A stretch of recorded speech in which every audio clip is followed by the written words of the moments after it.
नमस्कार दोस्तों, मैं हूं कैलाश चौधरी और आज हम करेंगे 10 एमसीक्यूज कम्युनिकेशन के। दोस्तों हम एनडीए यूजीसी नेट की तैयारी कर रहे थे, जिसके अंतर्गत हम आज कम्युनिकेशन पढ़ेंगे। दोस्तों आओ शुरू करते हैं। कम्युनिकेशन का पहला सवाल, संचार की निम्नलिखित परिभाषा में से कौन सी परिभाषा गलत है? तो दोस्तों संचार की 4 परिभाषाएं दी गई हैं, जिनमें से 3 सही है और 1 गलत है। तो अपन पढ़ते हैं। जानकारी साझा करना ही संचार कहलाता है, बिल्कुल सही है। संदेश देना और प्राप्त करना, ये भी संचार है दोस्तों। और प्रेषक से रिसीवर तक सूचना का स्थानांतरण, ये भी संचार है। जानकारी साझा करना, संदेश देना और प्राप्त करना और प्रेषक से रिसीवर तक सूचना का स्थानांतरण, तीनों संचार हैं। दोस्तों ये जो चौथा है, संदेश को डिकोडर से एनकोडर में स्थानांतरित करना, संचार नहीं होता दोस्तों, ये परिभाषा गलत है। संदेश को डिकोडर से एनकोडर में स्थानांतरित करना, तो अपना सही आंसर होगा डी। उसके बाद अगला सवाल है, देखते हैं अपन। मेटा कम्युनिकेशन को भाषा पर अधिक नियंत्रण की आवश्यकता होती है। तो दोस्तों मेटा कम्युनिकेशन होता है, उसमें क्या होता है, जो हमारी लैंग्वेज होती है उस पर अधिक कंट्रोल होता है। और मेटा कम्युनिकेशन में हम जो कहते हैं उससे अधिक संवाद करते हैं। तो दोस्तों मेटा कम्युनिकेशन के अंदर संवाद अपन जितना कहते हैं उससे अधिक होता है।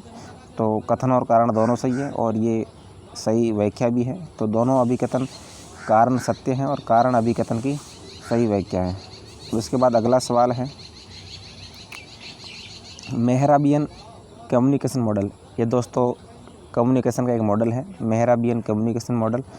इसके अनुसार समग्र संचार में शब्दों का संबंधित योगदान, स्वर का लहजा हाव भाव कितना होता है? तो ये होता है दोस्तों 7, 38 और 55%। मेहराबियन कम्युनिकेशन मॉडल के अनुसार बी सही है। उसके बाद नेक्स्ट है हमारा, प्रतिक्रिया प्राप्त करने के लिए विस्तृत जवाब वाले प्रश्न पूछना प्रश्न के रूप में वर्गीकृत किया जा सकता है। दोस्तों प्रतिक्रिया प्राप्त करने के लिए हम लंबे जवाब वाले सवाल पूछते हैं, उसे क्या कहेंगे? उसे कहेंगे आलंकारिक। विरोधात्मक गलत है, विवादात्मक गलत है, मौलिक गलत है। सही है, आलंकारिक के अंदर क्या होता है, हम प्रतिक्रिया प्राप्त करने के लिए विस्तृत जवाब वाले प्रश्न पूछते हैं। उसके बाद नेक्स्ट प्रश्न है हमारा, निम्नलिखित कारणों में से कौन सा कक्षा संचार को प्रभावित करने के लिए अधिक संभावना रखता है? तो दोस्तों ये प्रश्न दिए हुए हैं, जिसके अंदर कौन सा है जो कक्षा संचार को प्रभावित करने की अधिक संभावना रखता है? तो कक्षा संचार को प्रभावित करने की अधिक संभावना, भाषा की पृष्ठभूमि से भी कक्षा का संचार प्रभावित होता है, शिक्षार्थियों की धारणा से भी कक्षा का संचार प्रभावित होता है, और शिक्षक का आत्मविश्वास होता है दोस्तों, उससे भी कक्षा का कम्युनिकेशन प्रभावित होता है।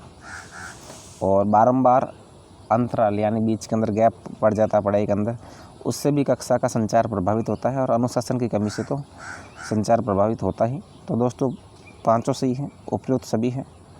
उसके बाद अगला है, निम्नलिखित में से कौन संचारक के लिए शारीरिक बाधा बन सकता है? तो दोस्तों संचारक के लिए शारीरिक बाधा डिसलेक्सिया होता है।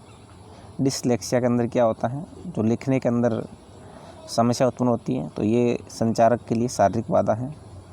शिक्षार्थियों की भावनाएं, लिंग स्वार्थ गलत है, डिसलेक्सिया सही है। नेक्स्ट है दोस्तों, जनसंपर्क हर देश में क्यों महत्वपूर्ण है? जो कम्युनिकेशन होता है हर जगह महत्वपूर्ण क्यों है? नीचे दिए गए सही कोड का चयन करें। तो हम देखते हैं, जो जनसंपर्क है राष्ट्रीय नीतियों कार्यक्रम को के बारे में लोगों की जागरूकता पैदा करने में महत्वपूर्ण भूमिका निभाता है।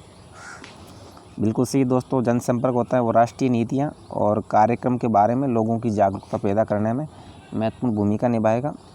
और जनसंपर्क है मनोरंजन के अलावा सूचना और शिक्षा प्रदान करता है।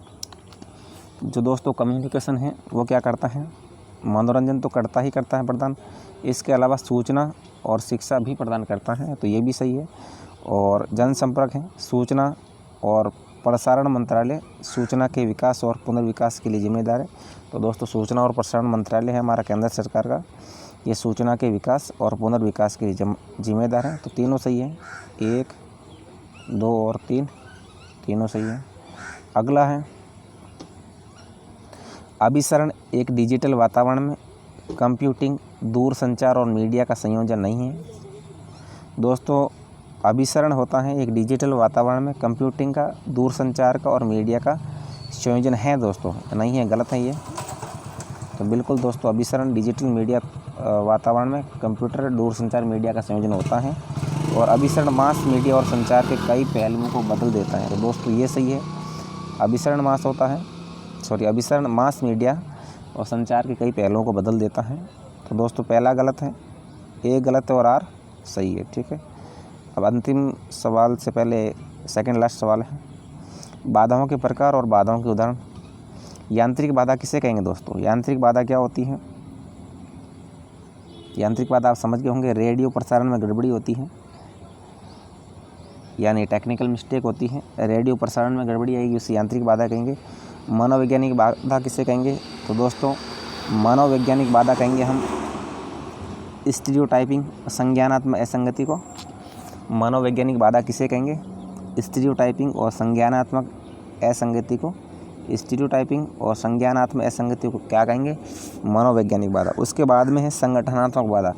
संगठनात्मक बाधा कहेंगे हम संगठनात्मक संरचना में जटिलता, तो नाम से ही पता चल रहा है।